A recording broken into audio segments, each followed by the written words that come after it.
Good evening. Like I said earlier today, I'm going to make a short video a little bit about the theoretical stuff about this fan business, this auxiliary fan.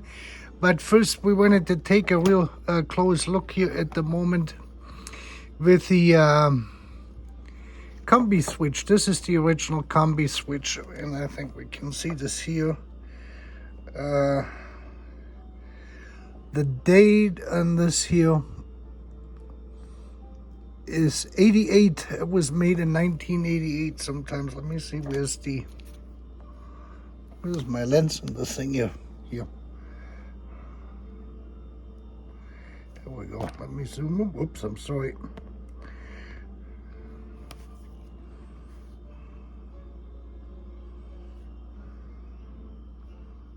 There we go. 1988. There we go. Oops. Wow. There we go. 88 right here in the corner.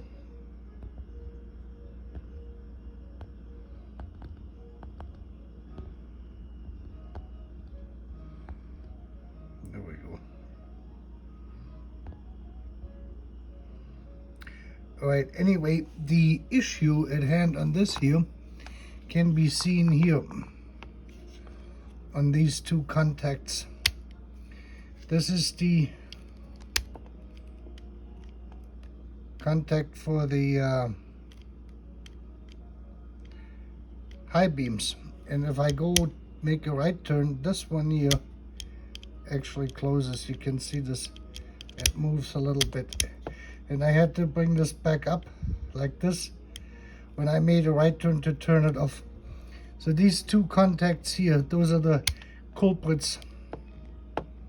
That's a little bit difficult to see, but anyway, it lasted that long. And one thing which you also can see is they have the numbers on it, and the soldering is a lot better, so are the contacts versus the Euro/Fabi part. But that is now gone. It just went. It lasted so and so many years, and that was the end of it, you know. This thing will not the way I want it today here. There we go. And we zoom back out. And these two holes here, this hole here and this hole here, is for the horn. And those came out, and they fit exactly into the Euro part. All the mounting holes, this hole here, and this hole here, fit exactly. So is the fit for the cable guide here, and up here for your cruise control, and the cable for the cruise control. So that all worked out fine. The plastic is basically identical. I guess the wiring or the contacts were a little bit better. I don't think the Euro one is going to last 32 years, but we will see. Anyway, we got that out of there, and that worked all right. Long time in the making. We got a number on here, hard to see too, but there was something SAAQB84. I guess that was the manufacturer's part number. Anyway, thought I'm gonna throw this in real quick. Now, back to the fan issue. With my car came the owner's manual, the original one. I got the original owner service and warranty information. We can take a look at this here. You can read this here. The car was originally sold on May 17th, 1989. And the buyer, the first owner, was a Baratha Management of Covina Hills, California. Address is a pretty nice estate, was on sale. I looked it up on realtor.com. $2 million pool, several acres property, very nice estate, definitely.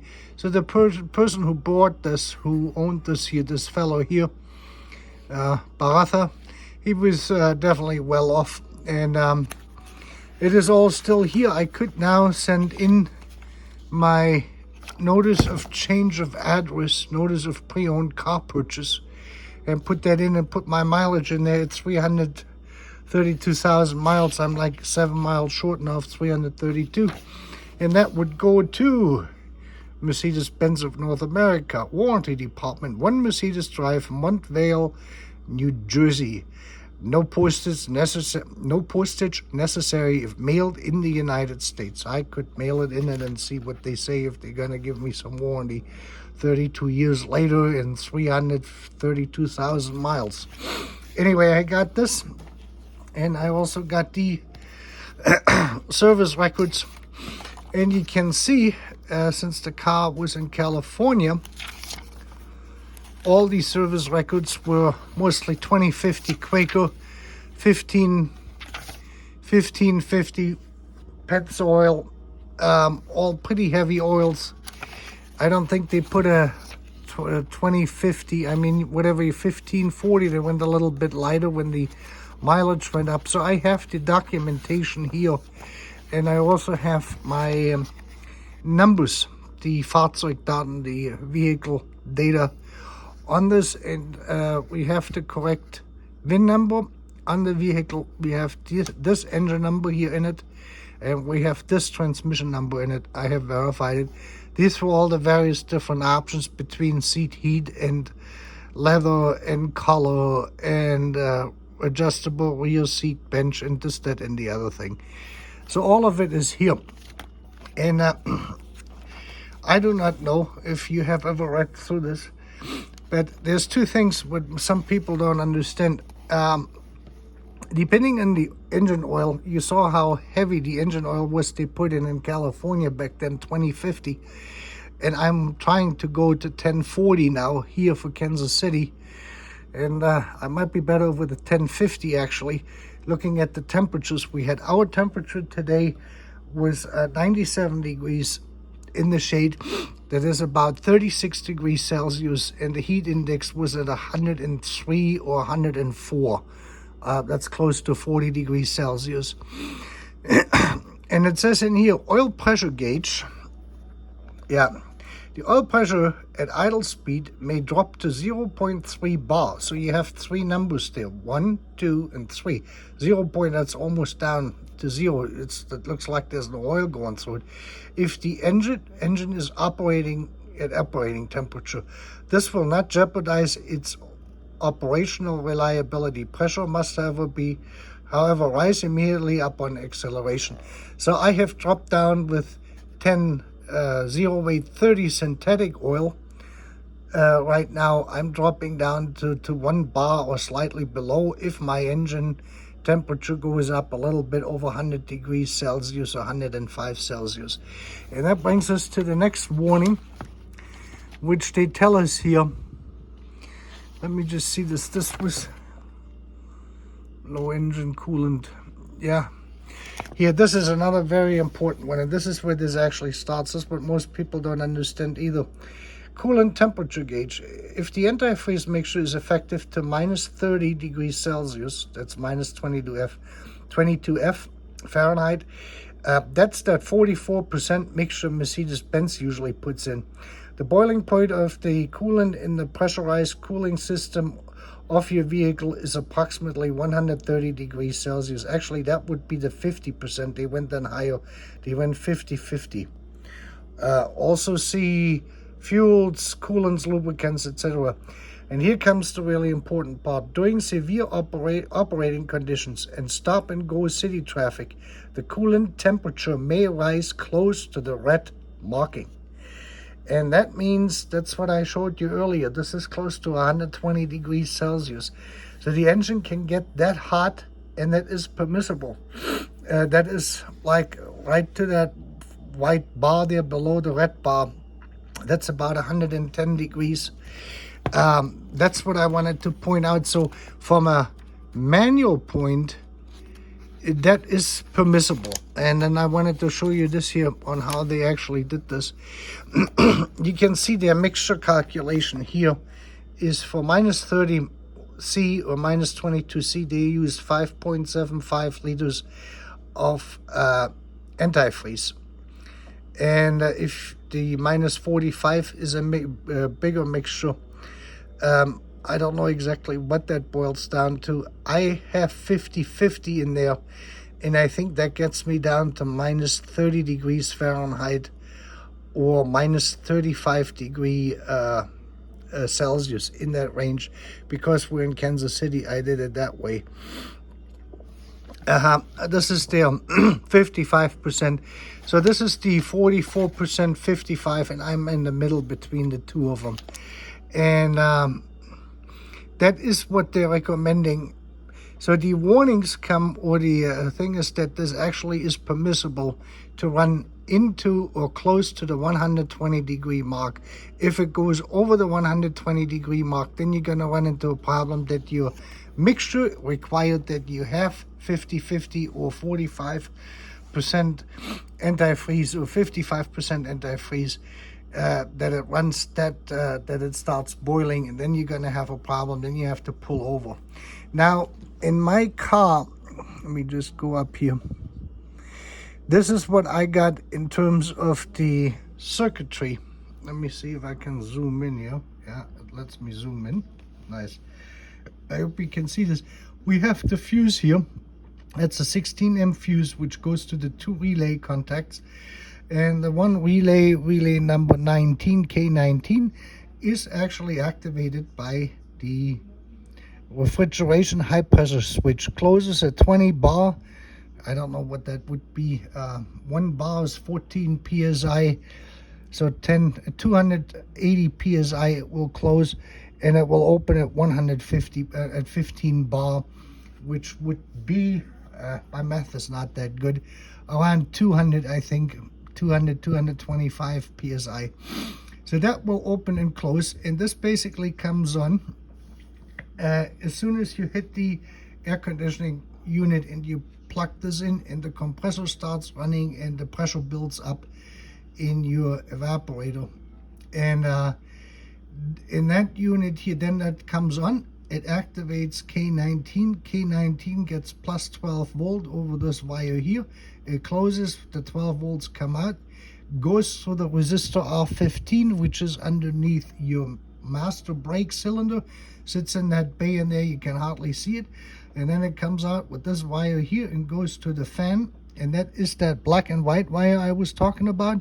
And the other side is the brown wire, which connects here, and it goes to ground number W9. There's a pack somewhere. And I actually measured this, and this is actually what I'm getting out of. Now, what happens is the push button unit in your car, the ACC unit, has a water coolant temperature on their sensor. That is B10 too. And that signal comes in here, and when that goes over 105 degrees Celsius on your scale, when you look at your engine temperature, so what you got 80, then it comes 100, and then 110, and then 120.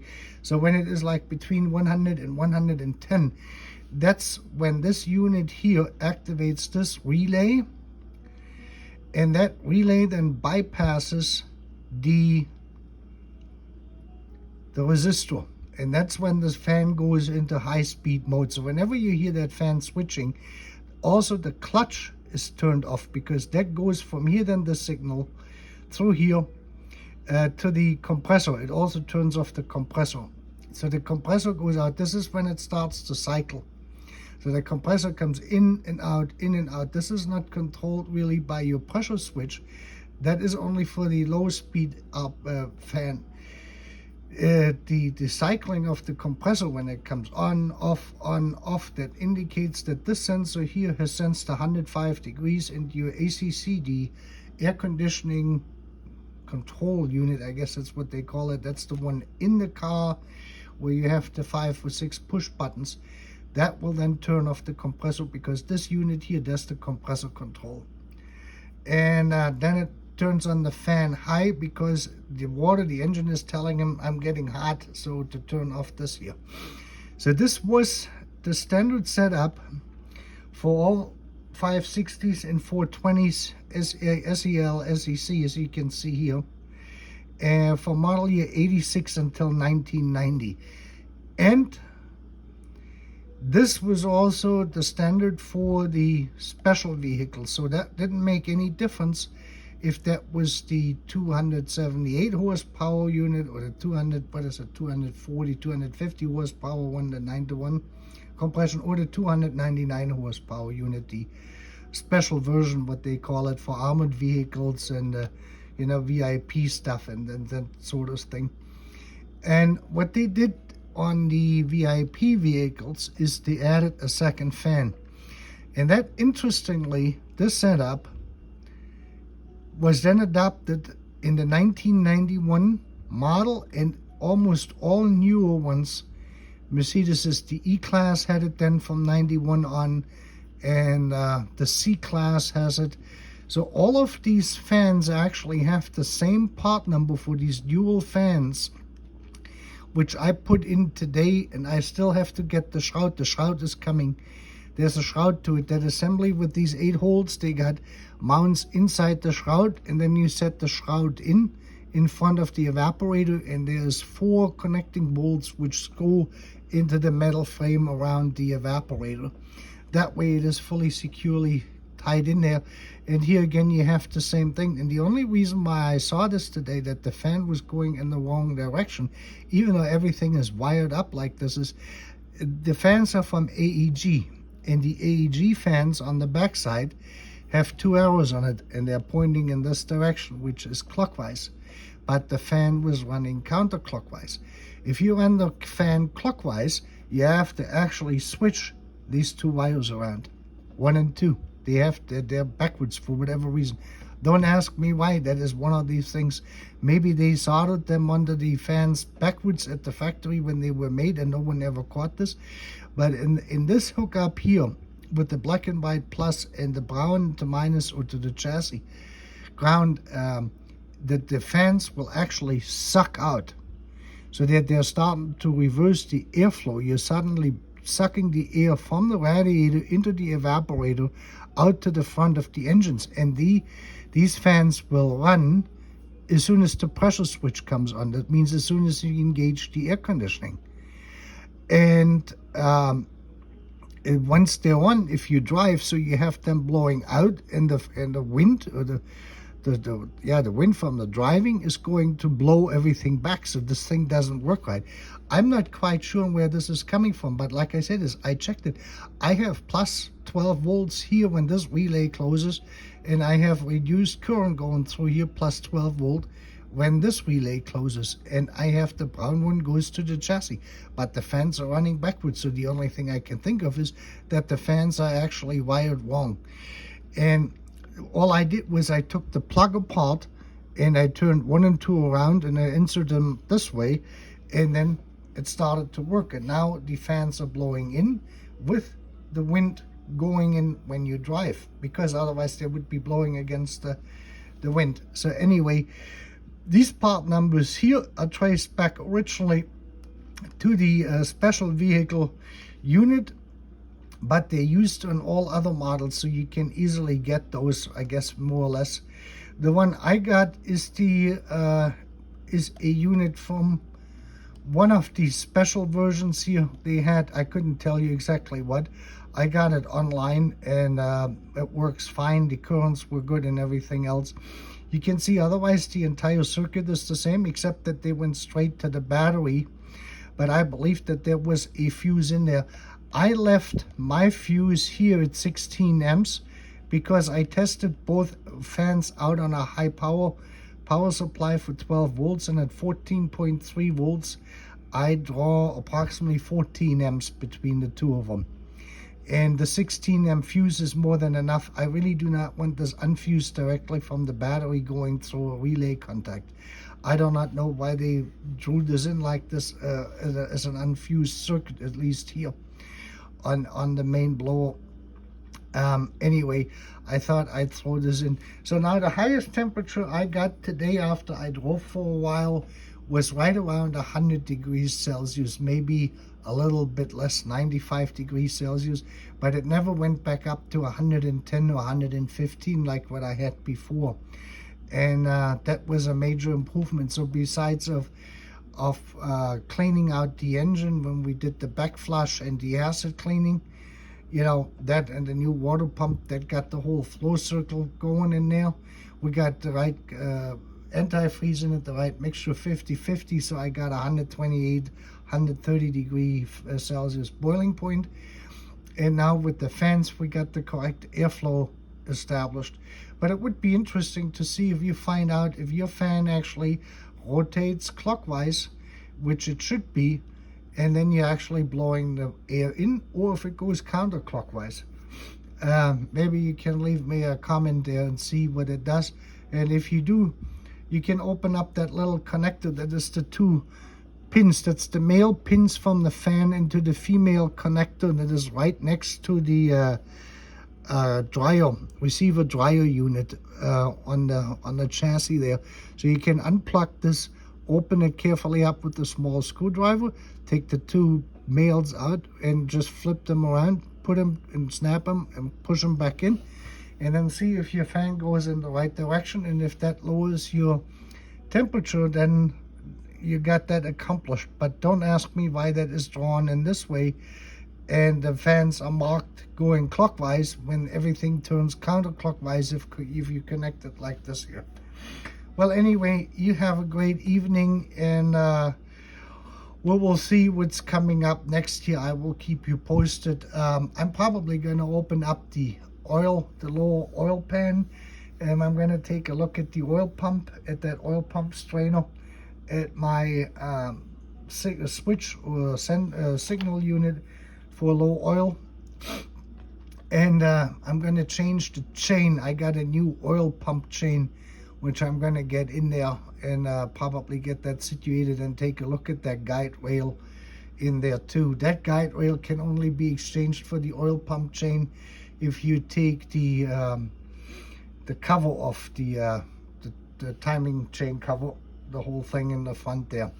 I thought I'm going to, oh, and the other thing is, since I got both hands, I got a tripod with a remote start-stop, which makes this easier. So this way I actually have both hands free and I can demonstrate something. You have a good night.